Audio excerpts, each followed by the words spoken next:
Pebbles Hindi. ईमानदारी।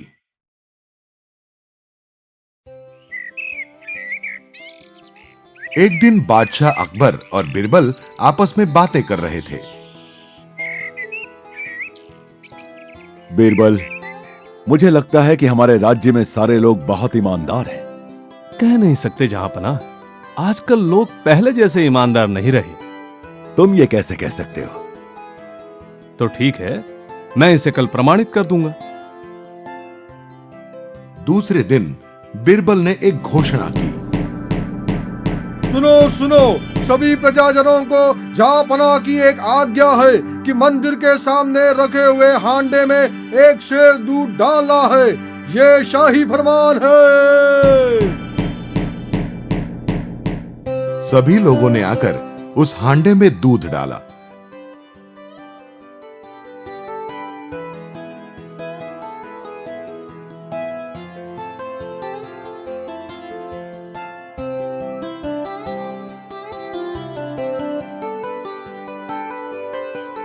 शाम को जब बादशाह और बिरबल उस हांडे को देखने मंदिर गए तो उन्होंने देखा कि उस हांडे में तो सिर्फ पानी ही था।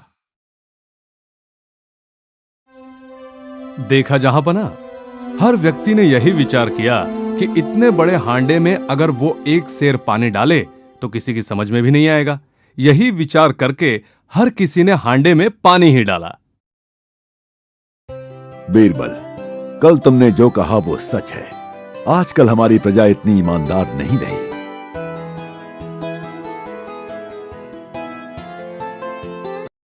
बैंगन की चोरी। कृष्णदेव राय ने अपने माली से खास जाति के बैंगनों की पैदाइश करने के लिए कहा था जिसमें बीज ना हो। राजा के साथ भोजन लेते समय रामन ने भी उन बैंगनों का स्वाद चखा। उसे वो बहुत पसंद आए।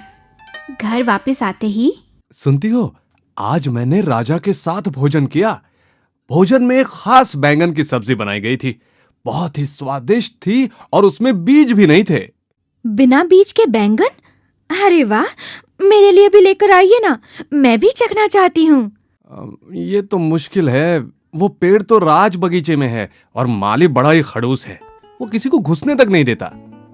पर रामन अपनी पत्नी को खुश देखना चाहता था। वो चुपके से राज बगीचे में गया और वहां से कुछ बैंगन चुरा कर ले आया। रामन की पत्नी ने उन बैंगनों से स्वादिष्ट भोजन तैयार किया। अजी, सुनते हो, भोजन तैयार है। बेटा बाहर सोया है, जरा उसे भी उठा कर लेते आइए ना। बैंगन इतने अच्छे बने हैं, मुझे यकीन है उसे भी ये पसंद आएंगे। रामन ने अपने बेटे को उठाने के लिए एक बड़ा बर्तन भर के पानी उसके सिर पर फेंका।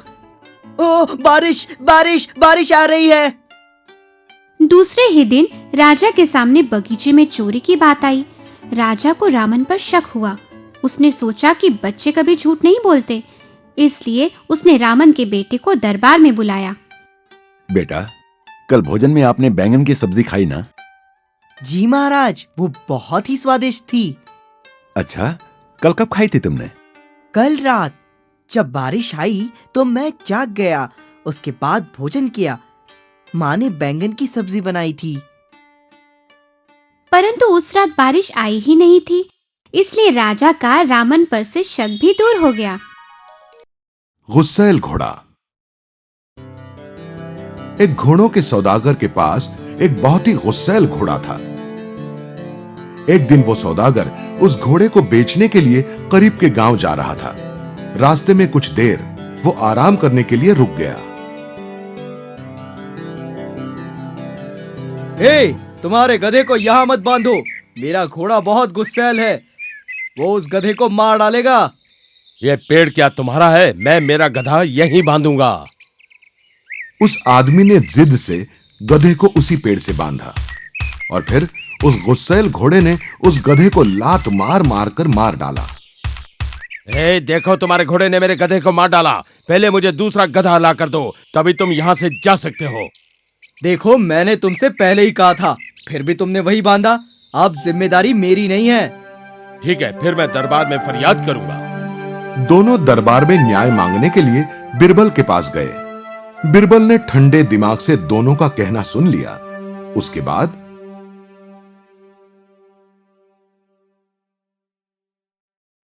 इस आदमी के गधे को तुम्हारे ही घोड़े ने मारा है ना?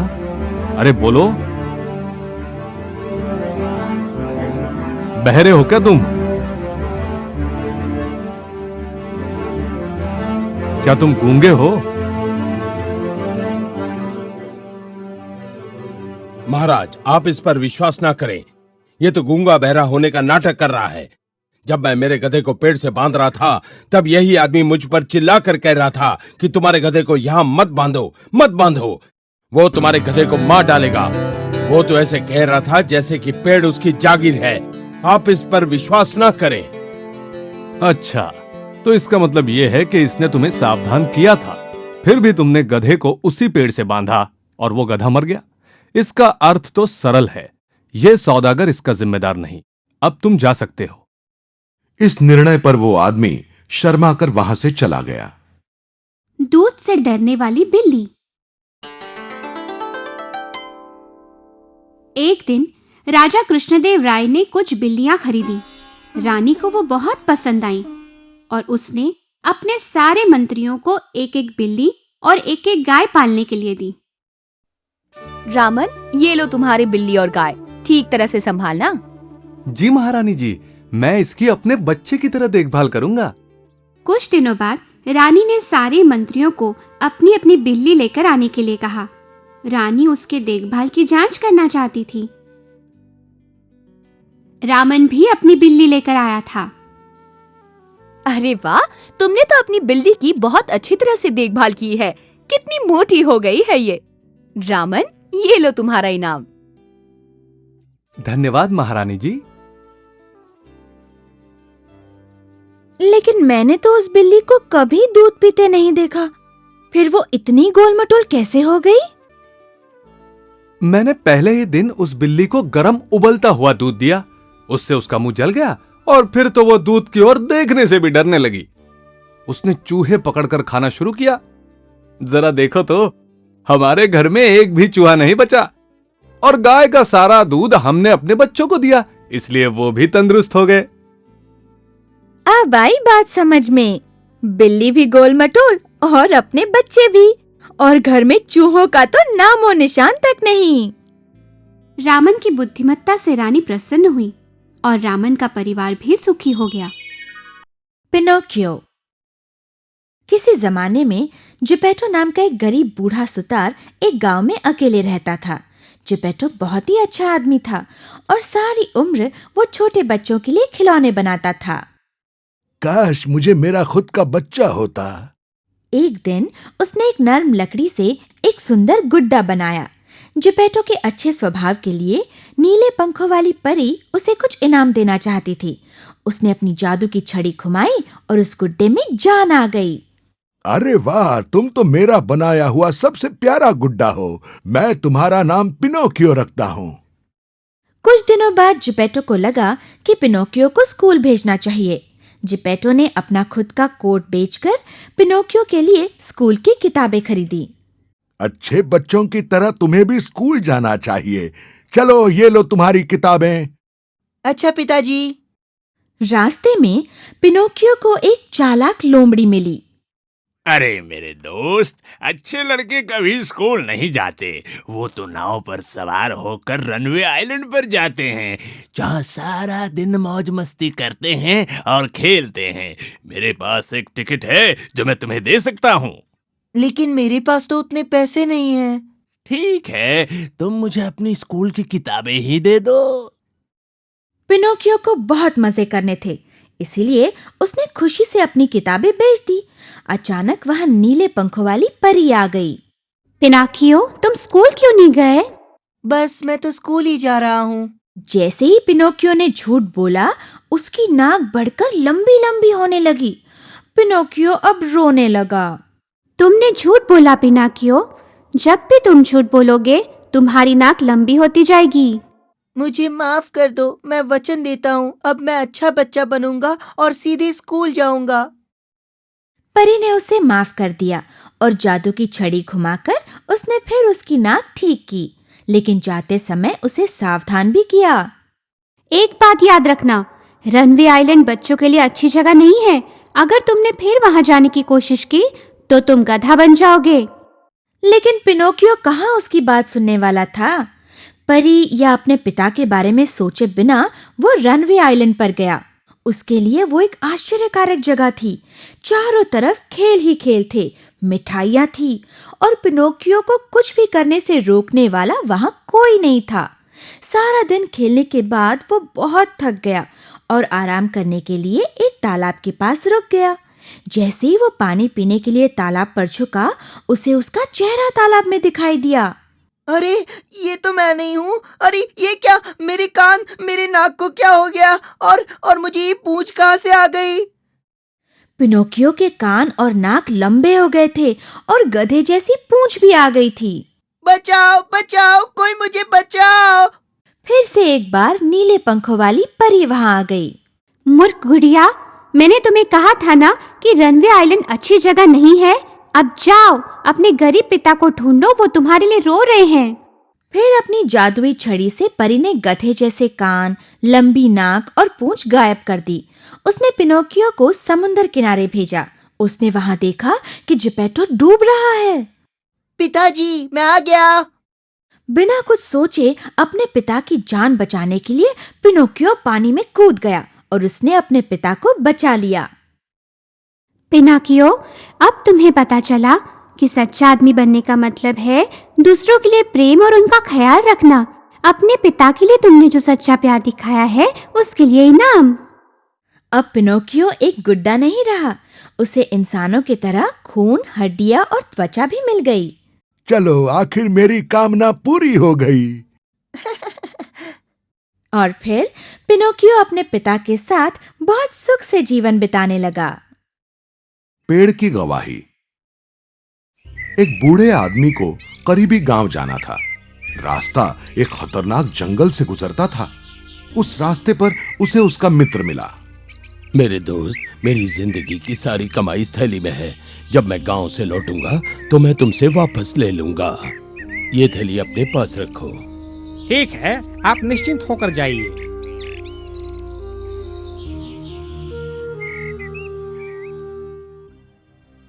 कुछ दिनों बाद उस बूढ़े आदमी ने वापस लौटकर अपने मित्र के पास अपनी थैली की मांग की। दोस्त, अब मुझे मेरे पैसे लौटा दो। कैसे पैसे? क्या अनाप शनाप बक रहा है तू? चल जा इधर से। इस पर वो बूढ़ा व्यक्ति न्याय मांगने के लिए बिरबल के पास गया। बिरबल ने दोनों को बुलाया और सारी कथा सुनी। उसने उस बूढ़े से पूछा, तुमने इसे कौन सी जगह पर पैसे दिए थे? जंगल के रास्ते पर एक इमली के पेड़ के नीचे। ठीक है, तो फिर उस इमली के पेड़ को गवाही के लिए बुला लाओ। पेड़ ने अगर गवाही दी तो आपको आपके पैसे वापस मिल जाएंगे। यह बात सुनकर वो बूढ़ा व्यक्ति बौखला गया, लेकिन बिरबल के कहने के अनुसार वो उस इमली के पेड़ को गवाही के लिए बुलाने गया। कुछ घंटों बाद, अरे इतना वक्त गुजर गया लेकिन वो अब तक वापस नहीं आया। वो पेड़ कितना दूर है यहाँ से? वो पेड़ यहाँ से 4 कोस होगा महाराज। ठीक है, हम उसकी राह देखते हैं। कुछ घंटों बाद वो बूढ़ा व्यक्ति वापस आया। महाराज, मैंने उस पेड़ को बार बार गवाही के लिए बुलाया, लेकिन वो पेड़ तो हिलता ही नहीं। कोई बात नहीं, वो पेड़ पहले ही यहां आकर अपनी गवाही देकर गया है। तुमने अगर पैसे लिए ही नहीं तो तुम्हें कैसे पता कि वो पेड़ कहां है? चुपचाप अपना गुनाह कबूल करो, अन्यथा तुम्हें बहुत कठोर सजा दी जाएगी। महाराज, मुझे माफ कीजिए, मैं आज ही इसके पैसे लौटा देता हूँ।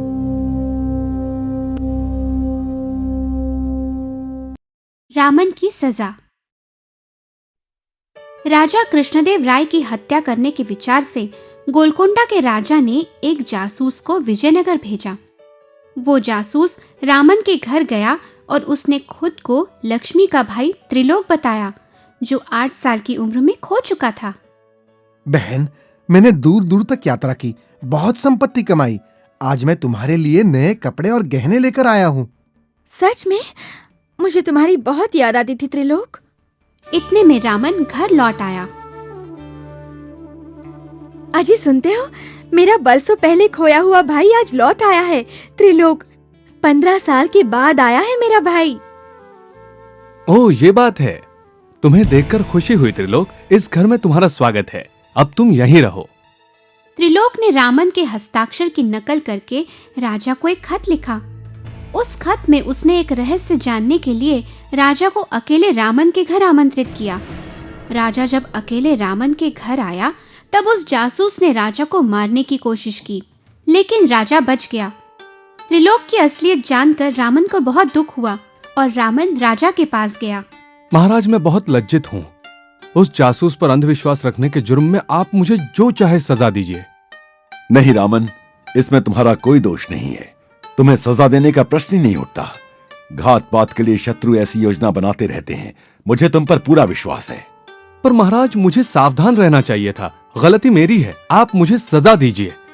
अगर ये बात है तो ऐसे अपराध के लिए केवल एक ही दंड है, मृत्यु दंड। कहो, कैसी मौत चाहिए तुम्हें? रामन ने कुछ देर विचार किया। महाराज, चुनाव मुझ पर छोड़ने के लिए मैं आपका आभारी हूँ। मैं बुढ़ापे से मरना चाहता हूँ। मैं जानता था रामन कि तुम सजा से आसानी से छूट जाओगे। मुझे तुम पर गर्व है रामन। मातृभाषा। एक दिन अनेक भाषा जानने वाला एक भाषा पंडित बादशाह अकबर के दरबार में आया। बादशाह ने उसका स्वागत किया। हे विद्यासागर, आपसे मिलकर हमें बहुत आनंद हुआ। आप हमारे मेहमान बनकर हमारी सेवा स्वीकार कीजिए। हमारे साथ रहकर हमारा मान बढ़ाइए। पंडित ने उनका कहना मंजूर किया। जैसी आपकी आज्ञा जहांपना। पंडित जी, आपकी मातृभाषा कौन सी है? हम जानना चाहते हैं।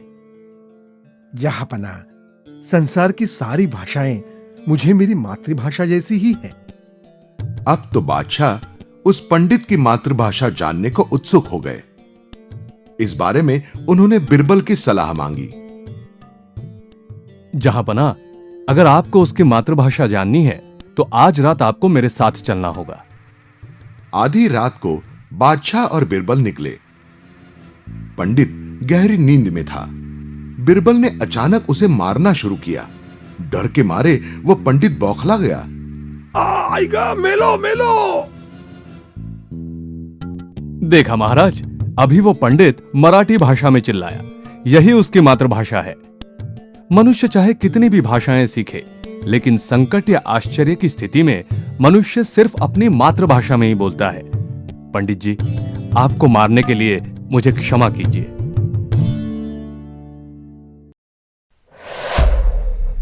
पेबल्स हिंदी।